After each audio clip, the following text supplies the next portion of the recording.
شروع، کائنات کی تخلیق، حضرت آدم علیہ السلام کی پیدائش، حضرت یعقوب کی بینائی کی واپسی، حضرت یونس علیہ السلام کی مچھلی کے پیٹ سے رہائی، کشتی نوح کا ٹھہرنا، فرعون کا دریائے نیل میں غرق ہونا، موسیٰ کلیم اللہ کو کامیابی ملنا سے لے کر نواسہ رسول صلی اللہ علیہ وآلہ وسلم کی شہادت تک دین اسلام کے اہم واقعات اسلامی سال کے پہلے مہینے محرم الحرام میں ہوئے۔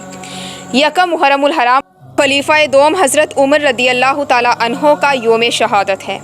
سیدنا عمر فاروق وہ عظیم شخصیت ہیں جن کے لیے آقا علیہ السلام نے فرمایا اگر میرے بعد کوئی نبی ہوتا تو وہ عمر ہوتا۔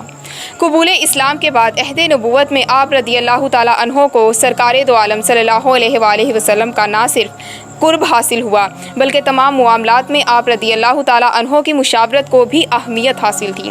غزوات ہو یا حکومتی معاملات سب میں آپ سے مشورہ لیا جاتا تھا۔ کفار کی روح کانپتی تھی۔ آپ صلی اللہ علیہ وآلہ وسلم نے فرمایا عمر جس راستے سے گزرتے ہیں شیطان اپنا راستہ بدل لیتا ہے۔ آپ رضی اللہ تعالیٰ عنہ کے دور خلافت میں اسلامی سلطنت کی حدود 22 لاکھ مربع میل تھی۔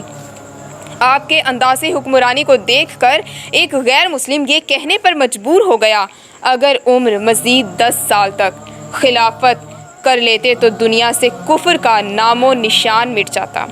آپ رضی اللہ تعالیٰ عنہ نے بیت المال کا شعبہ فعال کیا، اسلامی مملکت کو صوبوں اور اضلاع میں تقسیم کیا، مردم شماری کی بنیاد ڈالی، قاضیوں کے لیے خطیر تنخواہیں متعین کی، پولیس کا محکمہ قائم کیا، جیل کا نظام قائم کیا، جلا وطنی متعارف کروائی، زراعت کے فروغ کے لیے نہریں کھدوائیں۔ عدل و انصاف کا یہ عالم تھا کہ راتوں کو اٹھ اٹھ کر روتے غم زدہ رہتے ہے کوئی ضرورت مند؟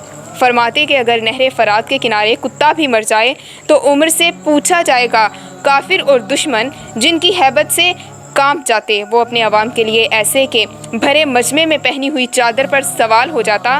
حضرت سیدنا عمر رضی اللہ تعالیٰ عنہ کی ریاست کے تصور اور قوانین آج دنیا میں عمر لاز کے نام سے متعارف اور نافذ ہیں۔